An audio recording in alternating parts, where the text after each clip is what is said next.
Recently, Chris Shipp, a media ally of Harry and Meghan, admitted that King Charles has never met Lilibet, Meghan and Harry's alleged daughter. And then, when King Charles offered for them to bring the two children to Britain to meet the royal family, Meghan Markle said the royal family needed to apologize first. Of course, that aroused suspicions. Let's dig a little deeper, and I want to say welcome back to my YouTube channel, The Queen. Okay, so according to sources, Meghan has always confirmed that Lily, Harry and Meghan's second child, did in fact go to Britain, and she even met her namesake, the late Queen Elizabeth, and King Charles too, and also other members of the British royal family. Even in Spare, we hear a story about how they met. But recently, Chris Shipp, Meghan and Harry's media ally, has revealed that in fact, Lily never met any members of the royal family, and that has sparked a lot of controversy. But it doesn't surprise me one bit. I have never believed that the late Queen met Lilibet. I mean, how could somebody have an attachment to somebody they never met, or only met a couple of times, like Archie? And as we have learned since then, it was quite an effort for the late Queen to even make it a few steps to the balcony at her Jubilee. She was in so much pain, and she was basically already dying. But now, Harry expects us to believe that a child was hanging all over her legs and having a great time, that they were on the floor playing together. Harry is such an idiot. I mean, honestly, I would never even allow my young children to hang all over a woman in her 90s. If Harry is going to continue with the lies, he needs to work on making them a little bit more believable. I think it's safe to say, if Charles never met Lilibet, the Queen certainly didn't either. At the very least, and on point of principle, the late Queen would have insisted that the child have to meet her grandfather first before coming around to meet her. She insisted that Meghan Markle reconcile with her father, and when Harry whined about money to her, she told him he needed to go speak to his father.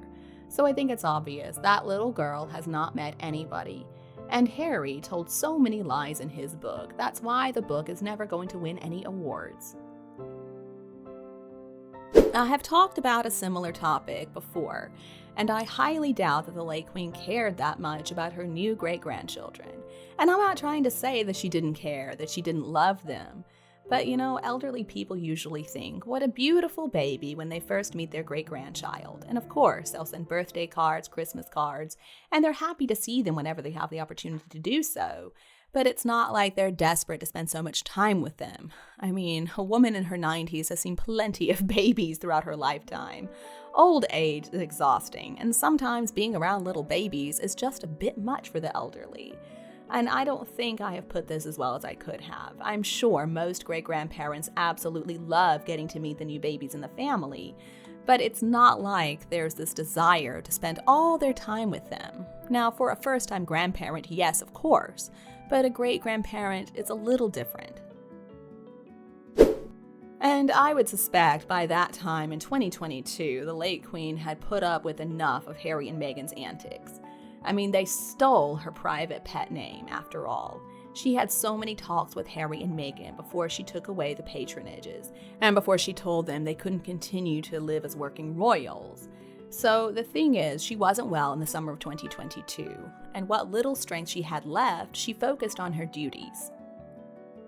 Moreover, the late wonderful Queen always tried to take care of her grandchildren, and she tried to pay attention to them. We have seen the late Queen interacting with her great-grandchildren, the Wales children, with the Phillips children too, and the Tyndalls.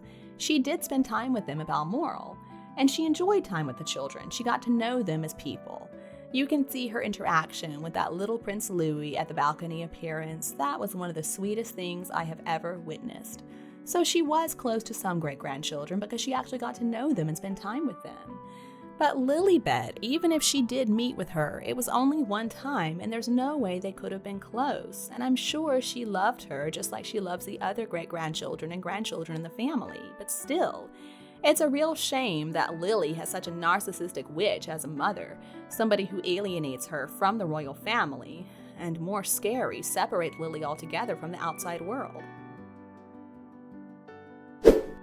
It's horrible the way that Meghan will not allow her children to interact with the royal family. It's such a pity, too. Another thing that has me convinced that Lily never met the royal family is the fact that when Harry and Meghan landed in Heathrow, we got all these paparazzi photos, and we didn't see any baby stuff being put into the jet, and when they got back to California, they also didn't have any baby stuff. There was a single front-facing child safety seat in the middle row in the lead Tahoe, and a little Razor tri-scooter for what was then Archie's age.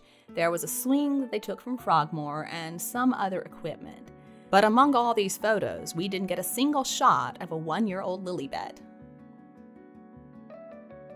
Even the royal family, even Charles, even the late Queen, didn't make any statements that either were even eligible to be in LA. In fact, we've seen a lot from King Charles and from the late Queen that suggests that they also doubt the legitimacy of these children to be in the line of succession. And that, my friends, is a big deal. So the reason why they all of a sudden thought that it was so important to christen Lily on Good Friday in a ceremony that nobody attended is because it was a requirement to be of the faith, and then that same day they announced the Prince and Princess titles. Now, if those children are real, if they really do live with Harry and Meghan, one day they are going to hate them. The karma is going to be coming for Harry and Meghan. They will not get to have a relationship with their own children. They certainly won't have a relationship with their grandchildren if they ever have any. They probably won't even be invited to attend the children's weddings. Perhaps Harry, but karma is real. And I think Meghan is a really scary person to have as a mother. Charlotte, George, and Louis, on the other hand, at least they have all these treasured memories of their great-grandmother. They have wonderful memories with their grandfather, and even Camilla's grandchildren have a real relationship with Charles.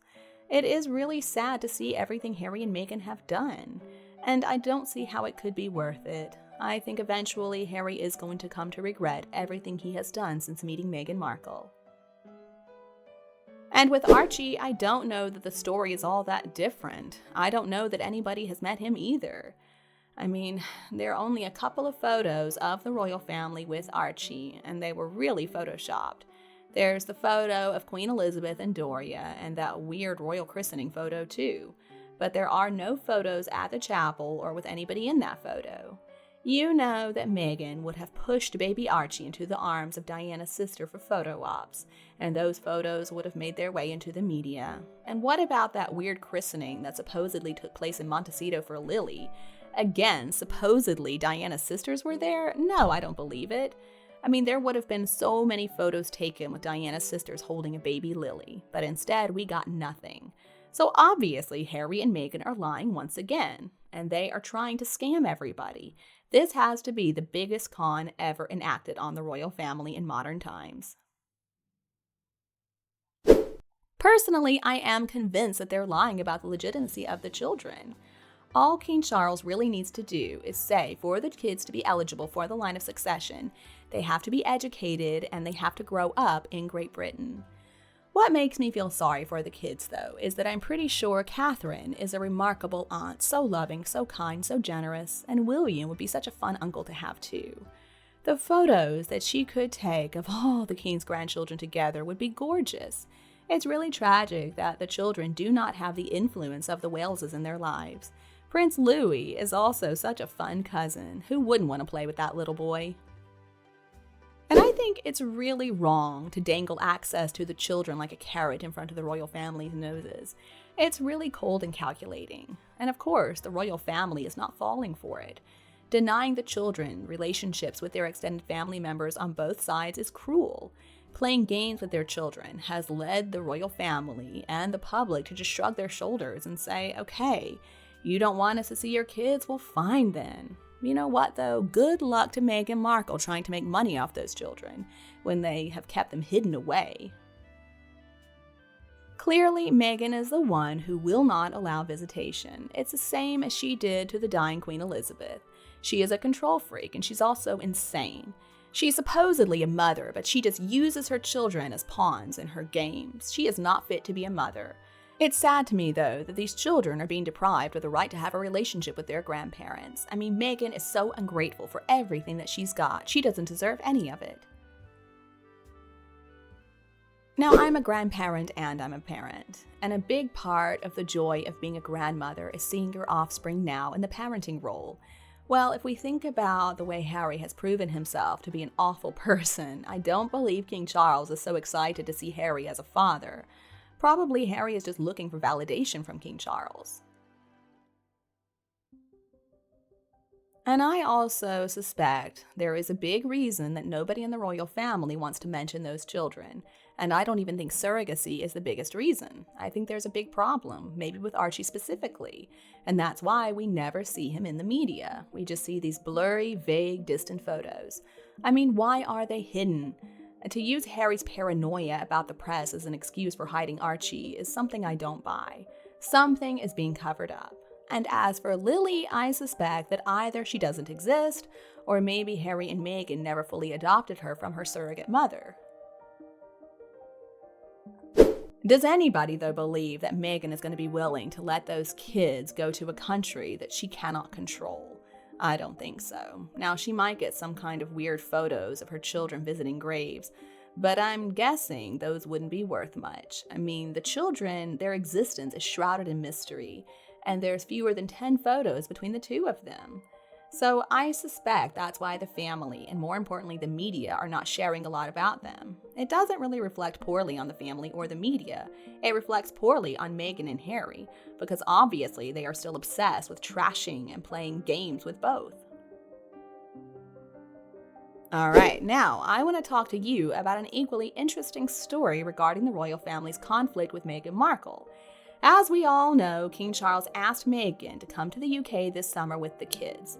And to me, that also confirms the fact that King Charles has never even met Lily or Archie. So bringing the two kids to meet the king and the royal family was necessary because King Charles wanted to get to know the grandchildren. After all, they are listed in the line of succession. But in response to the king's generous offer, Meghan Markle did something pretty controversial. So Meghan has demanded that the royal family have to apologize first. And is this Meghan just throwing away an opportunity? So before getting into this question, I want to ask all of you, did you ever watch somebody toss opportunity out the window like Meghan does? I really can't believe there are people that stupid, but then I look at Meghan, and obviously a narcissist is that stupid. Recently, King Charles has proposed that maybe Harry and Meghan would need to return to the UK next month and they should bring their two kids along. It seemed like a great opportunity for Harry and Meghan to try to regain the trust of the royal family. But remember, Meghan is a narcissistic fool, and she's not going to humble herself in front of the royals. She even said that King Charles needed to apologize to her before she would ever come back to England. She knows good and well she's not going to get the apology, and she's already said that she'll never come back to Britain and she'll never bring the children there unless she gets an apology. So she thinks that means that she's in the clear. I'm sure she sees this as a win-win for herself. She can't take the kids there now, so that's no longer a problem. And she assumes that everybody will feel sorry for her. She'll get so much sympathy because the mean royal family refuses to apologize to poor Meghan Markle and her poor invisible children. Even if the royals apologize, things wouldn't work out well because Meghan would feel validated.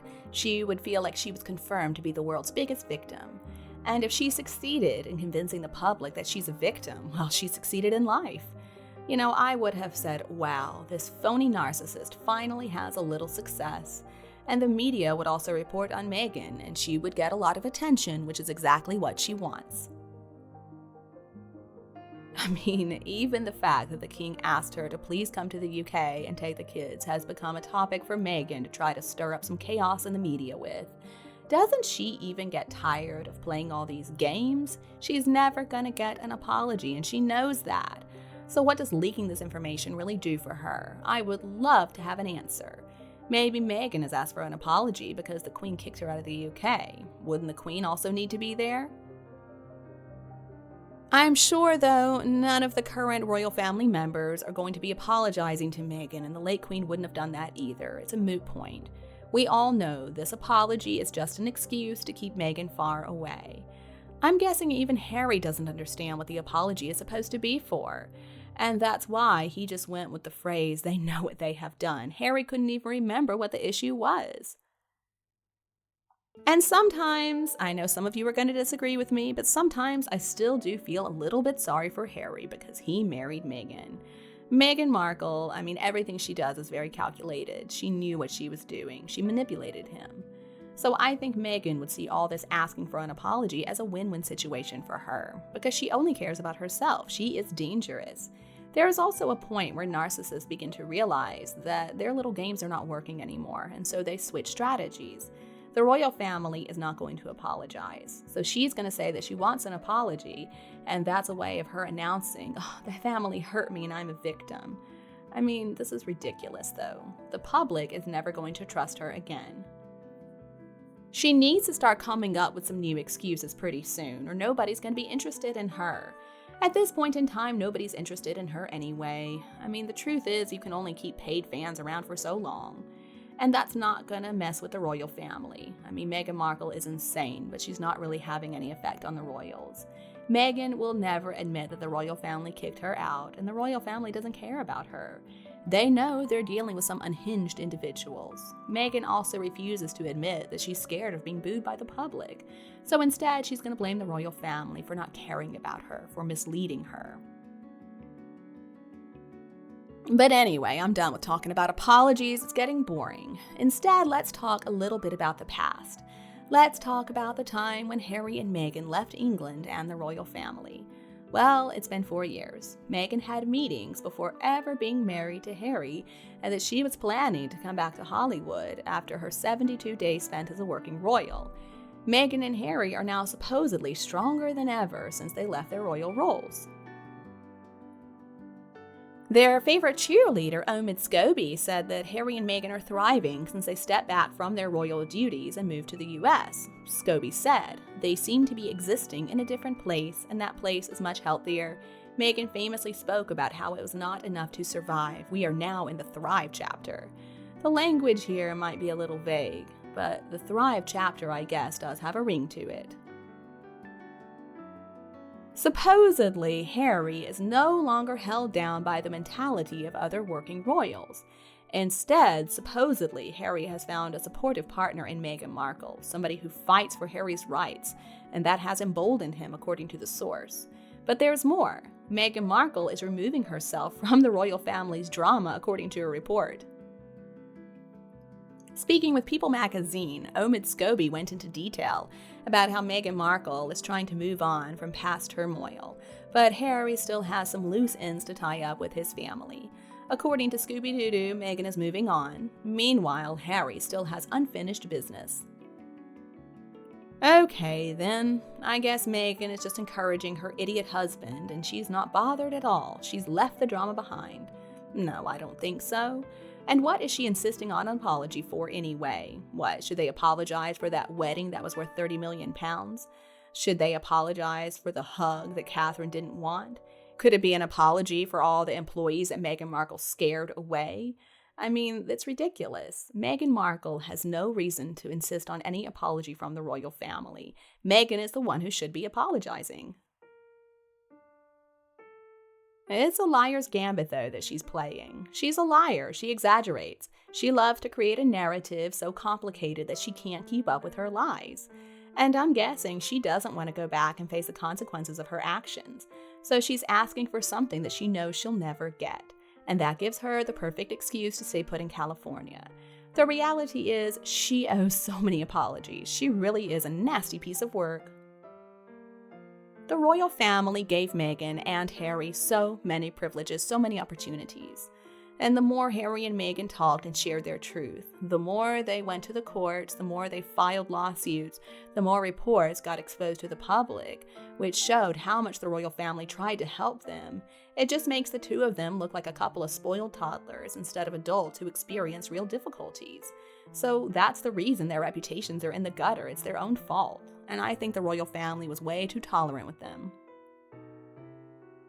So let's talk a little bit about the children, because we need to talk a little bit about them. If Meghan doesn't have custody of the invisible children, then of course she can't take them anywhere with her. So she distracts everybody from the speculation, and she tries to trick the media by lying that she refuses to take them without the king apologizing publicly, and also the story that racist people are going to attack her children in Britain. The real problem here is that it could be Meghan can't take the children with her to visit Britain, or perhaps even any of her friends in the US. Meghan is always traveling alone or with Harry. We see some blurry photos of the kids if she ever takes them anywhere. And this hypothesis that Meghan is worried about the safety of the children in the UK is BS. She's just not willing to chance that somebody can get the child's DNA from a hair strand or a used cup, because then that's going to provide proof that those children do not belong in the line of succession. I think this is Meghan's only real motive. She's refusing to head to Britain, and she's demanding an apology from the royals to try to cover up the fact that the children are not real, or, well, they weren't really born from her body. So I guess Meghan figures that if she just never returns to Britain, then the truth about the invisible children will never be exposed. Honestly, though, she needs to apologize for all the lies that she has told. Maybe if she did that, that would make the royal family feel something for her. I mean, attacking the royal family and demanding these empty apologies certainly isn't helping her. Alright friends, I hope the information I just shared is useful to you, and I would love to hear more about your opinions because they are so valuable, they truly enrich our discussions, and they help us see topics from different angles. Thank you so much for watching, goodbye for now, and I'll be back to see you in new videos on the Queen YouTube channel.